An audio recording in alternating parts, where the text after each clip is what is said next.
Magandang gabi mga guys.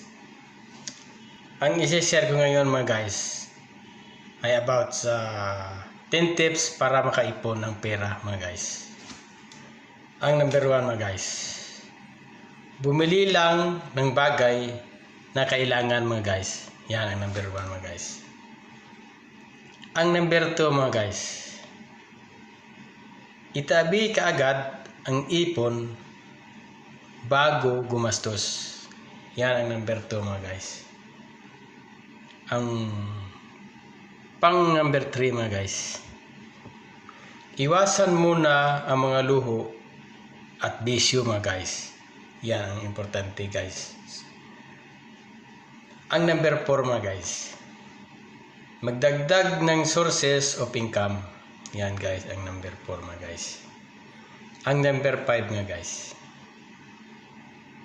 magkaroon ng financial plan mga guys. Yan ang number 5 mga guys. Ang pang-anim mga guys, magbukas ng savings account. Yan ang number 6 mga guys.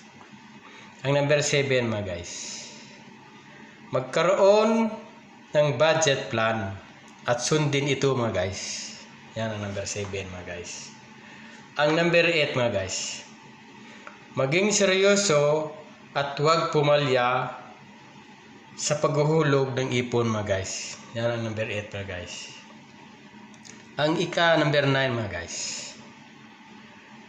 hingiin ng gabay at patnubay ng Panginoon Diyos. Yan ang number 9 mga guys. Ang number 10 mga guys, laging sumubaybay sa peso cents. Yan guys ang number 10. Dapat natin sundin lahat ng tips mga guys para makaipon tayo ng pera. Maraming salamat.